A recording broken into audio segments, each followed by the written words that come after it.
Welcome to VTV prime. భక్తికి కొలమానం ఏంటి, భక్తికి తులమానం ఏంటి?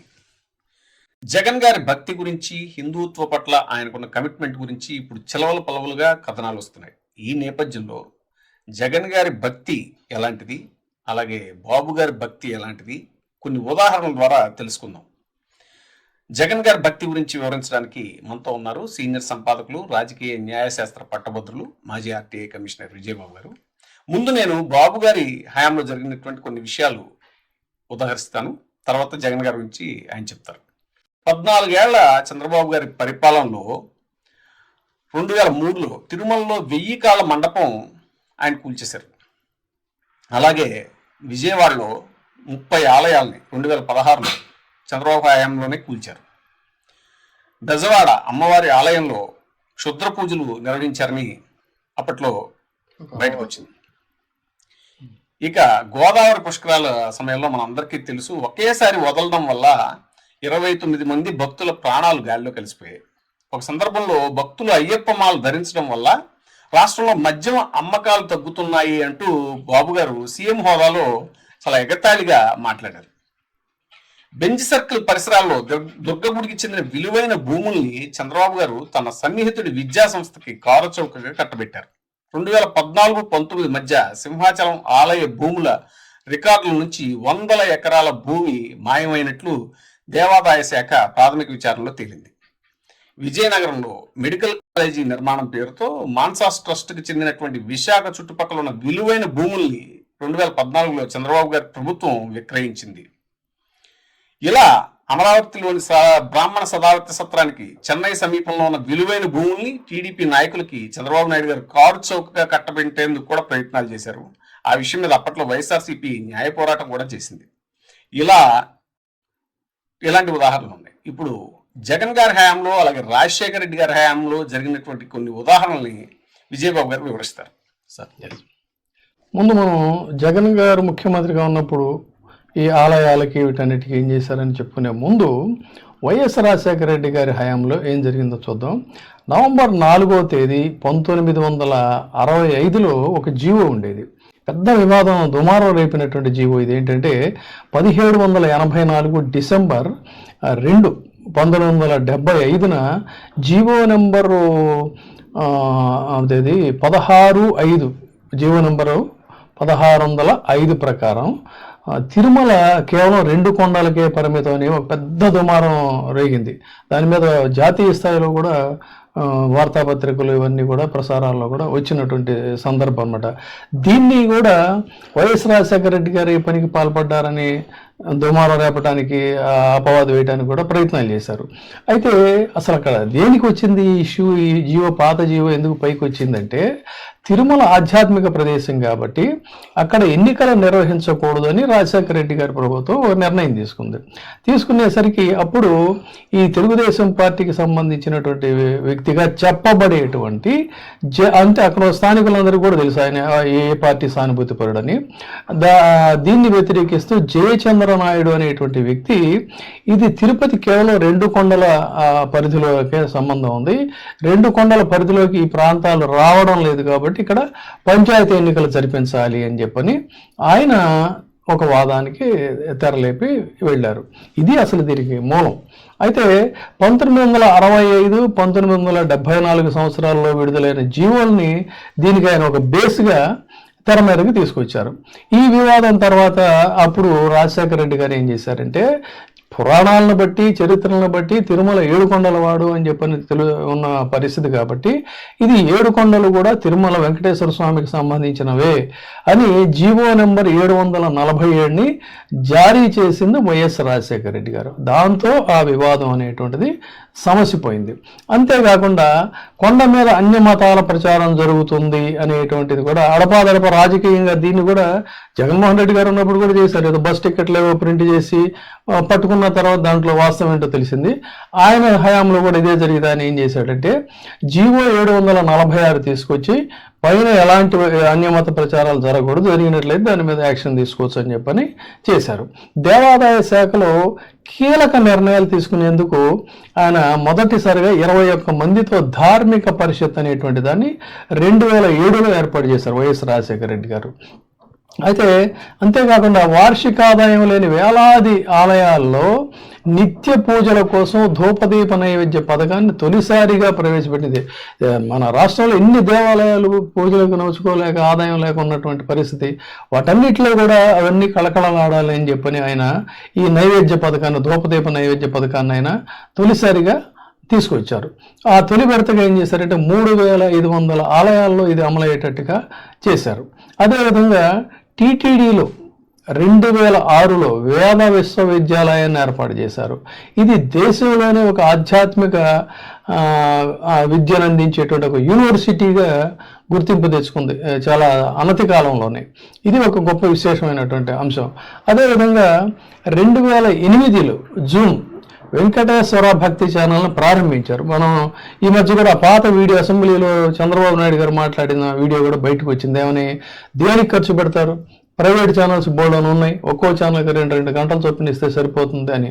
కానీ ఎక్స్క్లూజివ్గా స్వామివారి యొక్క మహాత్మ్యాలు, వాటికి సంబంధించినటువంటివి, ఆ భక్తులు, కళాకారులు ఇవన్నీ కూడా ప్రజలకు అందాలి అని చెప్పని ఆయన ఎస్వీబీసీని ప్రారంభించడం, ఆ తర్వాత అది ఇతర భాషల్లోకి విస్తరించడం ఇంత గొప్పగా జరిగిన పరిస్థితి. తర్వాత ముఖ్యంగా అన్నమయ్యని తిరిగి మళ్ళీ ఆయన యొక్క వీటన్నిటిని కూడా అన్నమయ్య కీర్తనలు, ఆయన ఇచ్చే వైశిష్ట్యము, ఆ చరిత్ర అదంతా కూడా బయటకు రావడం కోసం, స్వామివారికి కీర్తనలు స్ఫూర్తినివ్వడం కోసం అన్నమయ్య ఉత్సవాలు నిర్వహించింది కూడా వైఎస్ఆర్ గారి హయాంలోనే. ఇది చాలా ఒక అద్భుతమైన కార్యక్రమం. అదేవిధంగా 2006లో కళ్యాణమస్తు పథకానికి రూపకల్పన చేశారు. ఎందుకంటే కొండ మీద చాలామంది వచ్చి పేద కుటుంబాల వారు వీరు కూడా పెళ్ళిళ్ళు చేసుకుంటున్నారు. అప్పుడు ఏంటంటే పేద మధ్య తరగతి కుటుంబాలు వివాహం చేసుకునే ప్రతి జంటకి కూడా బంగారు మంగళసూత్రాలు, వెండి మెట్టెలు, నూతన వస్త్రాలు, తలంబ్రాలు, పెళ్లి సామాగ్రి, ధార్మిక స్తోత్ర పుస్తకాలు, అదేవిధంగా వాళ్ళకు ఆ సమయానికి కావాల్సిన ఒక పురోహితుడు, ఇలా 60 మంది బంధుమిత్రులకు పెళ్లి భోజనాలు, వీటన్నిటిని కూడా ఏర్పాటు చేయటువంటి, అంటే దీన్ని ఒక బంధువుగా వాళ్ళ యొక్క వివాహాలను ఓన్ చేసుకున్నటువంటి గొప్ప విశేషమైనటువంటి కార్యక్రమం ఇది. అదేవిధంగా దళిత గిరిజన గోవిందం పేరుతో విప్లవాత్మకమైనటువంటి కార్యక్రమానికి శ్రీకారం చుట్టింది ఆ రోజున వైఎస్ఆర్. జగన్మోహన్ రెడ్డి గారి పాలనలో ఏం జరిగిందనేది ఒకసారి పరిశీలించినట్టయితే, దైవ కార్యక్రమాలకు సంబంధించి ధూపదీప నైవేద్యాల కింద 5,338 ఆలయాలకి వైఎస్ జగన్మోహన్ రెడ్డి గారు సహాయాన్ని అందించారు. తర్వాత చంద్రబాబు నాయుడు గారి హయాంలో రకరకాల కారణాలతో రోడ్ల విస్తరణ అని అదని ఇదని కూల్చేసినటువంటి 30 దేవాలయాలన్నిటినీ కూడా పునర్నిర్మించేటువంటి బాధ్యత ఆయన స్వీకరించి సక్సెస్ఫుల్గా పూర్తి చేశారు. వైఎస్ జగన్మోహన్ రెడ్డి 5 ఏళ్ల పరిపాలనలో సుమారు 350 కోట్లతో శ్రీవాణి ట్రస్ట్ ద్వారా 2,635 నూతన ఆలయాలను నిర్మించారు. అంటే రాజశేఖర రెడ్డి గారి హయాంలోనేమో ఆలయాల జీర్ణోద్ధరణ అనేటువంటిది జరిగితే, ఈయన నూతనంగా మళ్ళీ మరిన్ని కొత్త ఆలయాలను నిర్మించారు. అది కూడా ఏదో 10ల సంఖ్యలోనో 100ల సంఖ్యలో కాదు, 2,635 నూతన ఆలయాలను నిర్మించారంటే ఎంత దేవుడికి సేవ చేసినట్టు చూడండి. అది జగన్మోహన్ రెడ్డి గారు చేసినారు. అంతేకాకుండా మరొక 3,000 ఆలయాలకి మరమ్మతులు కూడా చేపట్టారు. అంటే దేవాలయాల జీర్ణోద్ధరణ కార్యక్రమం అంటారు దీన్ని. ఆ జీర్ణోద్ధరణ కార్యక్రమం కూడా చేయటమే కాకుండా అర్చకుల జీతాలు అంతకుముందు 5,000 ఉండేవి, ఈ 5,000 నుంచి 10,000కి చేసినటువంటి పరిస్థితి. అంతేకాకుండా ఆయన ఇంకొక పని చేశారు. వంశపారంపర్యంగా ఉండే అర్చకులు ఓపిక ఉన్నంత కాలం మీ ఇష్టం, మీరు చేసుకోవచ్చు అని చెప్పని ఆయన ఏం చేశారంటే అర్చకులకు సంబంధించి చేశారు. టీటీడీ ఉద్యోగులకు ఇళ్ల పట్టాలని వాటిని నిర్మించారు, వేతనాలను పెంచారు. శ్రీవారికి అత్యంత ప్రీతిపాత్రమైనటువంటి నవనీత సేవా కార్యక్రమానికి శ్రీకారం చుట్టారు. దేశీయ ఆవు పాల నుంచి తీసిన వెన్నతో నవనీత కార్యక్రమాన్ని నిర్విఘ్నంగా కొనసాగించేందుకు చేశారు. తిరుమలలో గోశాలని విస్తరింపజేశారు. తర్వాత అమరావతి అని చెప్తున్నారు కదా, అమరావతిలో, విశాఖపట్నంలో, భువనేశ్వర్లో, కాశ్మీర్లో, చెన్నైలో, అమెరికాలో అనేక ప్రాంతాల్లో శ్రీవారి ఆలయాలను నిర్మించారు. తర్వాత మఠాధిపతులు, ఆగమ పండితులతో ధార్మిక పరిషత్ పరిషత్తును ఏర్పాటు చేశారు. 3 ఏళ్లకు ఒకసారి ధార్మిక పరిషత్ కమిటీలని నియమించాల్సి ఉంటే కేవలం రాజశేఖర రెడ్డి గారి హయాంలో, మన జగన్మోహన్ రెడ్డి గారి హయాంలో మాత్రమే ఈ ధార్మిక పరిషత్తు కమిటీలు అనేటువంటి ఏర్పడ్డాయి. మిగతాప్పుడు అసలు వాటిని పట్టించుకున్నటువంటి పరిస్థితే లేదు. తిరుమల శ్రీవారి గర్భగుడి సన్నిధికి ఒక పాత సంప్రదాయం ఉంటుంది. యాదవులు, గొల్ల కుటుంబాలు వాళ్లే దీన్ని చేయాలని ఆ సంప్రదాయాన్ని, తలుపులు తెరిచే సంప్రదాయాన్ని నేను పునరుద్ధరించారు. వైఎస్ఆర్ తరహాలోనే ఈయన వేద విద్యకు ప్రాధాన్యం ఇచ్చారు.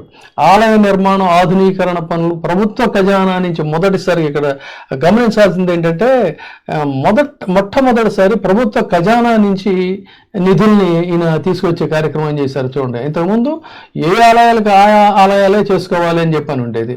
అటువంటిది ఈయన ఏం చేశారంటే ప్రభుత్వ ఖజానా నుంచి వీటిని తీసుకొచ్చారు. అంటే కామన్ ఫండ్ నిధుల నుంచి ఈ కార్యక్రమాలని చేపట్టిన పరిస్థితి. అదేవిధంగా జగన్మోహన్ రెడ్డి గారు విజయవాడ కనకదుర్గమ్మ ఆలయాన్ని ఆధునీకరించడం కోసం 70 కోట్లు మంజూరు చేశారు. గత ప్రభుత్వం తొలగించిన ప్రధాన కైంకర్యాలను పండితులు, వేద విద్వాంసులు, పీఠాధిపతులు వీళ్ళ సలహాలన్నిటితో కూడా అనేక కార్యక్రమాలను పునరుద్ధరించారు. మఠాధిపతులు, ఆగమ పండితులతో 2022లో ఆగస్టు 2 విడత ధార్మిక పరిషత్తును మళ్ళీ నియమించారు. నిర్ణయాధికారాలని వాళ్ళకే అప్పచెప్పేట్టుగా చేశారు. 14-19 మధ్య చంద్రబాబు హయాంలో ధూపదీప నైవేద్య పథకానికి 1600 మాత్రమే పరిమితం చేస్తే జగన్మోహన్ రెడ్డి గారు దాన్ని 5338 రూపాయలకి పెంచారు. ఇది దేవాదాయ శాఖ భూములు ఆక్రమణలు గురి కాకుండా ఆపేందుకు జగన్మోహన్ రెడ్డి హయాంలో ఒక విప్లవాత్మకమైనటువంటి ఆర్డినెన్స్ని తీసుకొచ్చి ఆ ఆక్రమణల మీద కోర్టుకు కూడా వెళ్లకుండా, కాలయాపన చేసే పరిస్థితి కూడా లేకుండా నోటీసులు ఇచ్చి స్వాధీనం చేసుకునేట్టు చేశారు. ఆ విధంగా అంటే మొత్తం భూములన్నీ ఆక్రమణకు గురవుతున్నాయి అంటారు కదా, దానికి ఈయన ఇంత పెద్ద కార్యక్రమాన్ని నిర్వహించారు. తర్వాత ఏడాదికి 5 లక్షల లోపు ఆదాయం ఉండే ఆలయాలన్నింటికీ కూడా వంశపారంపర్య ధర్మకర్తలు, స్థానిక భక్తుల కమిటీలకు మాత్రమే అధికారాలు అప్పచెప్పేటట్టుగా ఒక జీవోని తీసుకొచ్చారు. ఇన్ని రకాలుగా ఎన్నో కార్యక్రమాలు నిర్వహించారు. ముఖ్యంగా ఇక్కడ గమనించాల్సింది ఏంటంటే అసలు దేవుడి భూములన్నీ కూడా ఆక్రమణకు గురవుతున్నాయి, వీళ్ళే కబ్జాలు చేస్తున్నారని ఒక దుష్ప్రచారం లేపారు కదా. అలాంటి కబ్జాలకి ముకుతాడు వేసేటువంటి ప్రయత్నం, జీవో తీసుకొచ్చేటువంటి ఒక విప్లవాత్మకమైన కార్యక్రమం చేపట్టింది ఎవరు అంటే జగన్మోహన్ రెడ్డి గారు. కానీ వాళ్ళకి కావలసినటువంటి వాళ్ళకి చెప్తే ఆశ్చర్యపోతారు. విజయవాడలో అత్యంత విలువైనటువంటి కనకదుర్గమ్మ వారి భూముల్ని 99 సంవత్సరాలకు అంతకు లీజుకి ఇవ్వటం, తర్వాత మళ్ళీ వాళ్ళ ప్రభుత్వం వచ్చాక వాటిని విస్తరింపజేయటం, కారు చౌకగా మరిన్ని భూములను అప్పచెప్పడం చాలా గప్చిప్గా జరిగిపోయింది, పబ్లిక్కి తెలియకుండా. అంతకుండా మీరు చెప్పారు మాన్సాస్ ట్రస్ట్ భూములను కూడా అప్పచెప్పటం, సింహాచలం అప్పన్న భూములు అవన్నీ కూడా చేసి మళ్ళీ ఎదురుదాడికి దిగటం, ఇలాంటివన్నీ చూసుకుంటూ ఉంటే ఒకటే ఎగ్జాంపుల్ అండి. ఇప్పుడు ప్రైవేటైజ్ చేయటం, మొత్తం అన్నిటినీ కూడా ప్రైవేటైజ్ చేయటం అంటే ఏంటి, వాళ్ళకు కావాల్సినటువంటి వాళ్ళకి అప్పచెప్పుకోవడం. మనకి ఈరోజు వాళ్ళకు అనుకూలమైనటువంటి పత్రికలను చూసాం. ఒకవైపు లిక్కర్ ఫ్రీ జోన్గా తిరుపతిని చేయాలి అని చెప్పని ప్రయత్నాలు జరుగుతున్నాయి, అంచెలంచెలుగా ప్రయత్నాలు జరుగుతున్నాయి. కొన్ని ఆ తిరుపతి పరిసర ప్రాంతాల్లో ఉన్న షాపులు వాటన్నిటిని కూడా రద్దు చేశారు. ఓవరాల్గా కూడా తిరుపతిని ఫ్రీ జోన్ చేయాలి, లిక్కర్ ఫ్రీ జోన్ అని చెప్పి ప్రయత్నాలు జరుగుతుంటే ఈరోజు ఎంత దారుణం, అన్యాయం అంటే యావత్ ఆంధ్రప్రదేశ్ రాష్ట్రంలోనే ఏ జిల్లాకి కూడా కేటాయించిన అత్యధికంగా మరి ఆ మద్యం షాపుల్ని తిరుపతికి అప్పచెప్పటం ఏంటంటే ఎక్కడుందండి భక్తి, ఎక్కడుందండి అంకిత భావం, ఏదండి సనాతన ధర్మం? ఇదే సనాతన ధర్మం అంటే ఇంత అన్యాయమా? ఆలోచించండి ఒకసారి. ఎవరు భక్తులు, ఏది నిజమైన భక్తి, ఏది దైవ కార్యం, ఏది కైంకర్యం, స్వకైంకర్యం, ఏది దైవ కైంకర్యం, ఆలోచించండి ఒకసారి. Thank you. ఇప్పుడే సబ్స్క్రైబ్ చేయండి, లైక్ చేయండి, షేర్ చేయండి. VTV ప్రైమ్, నీ ఉత్తమాభిరుచుల సమ్మేళనం.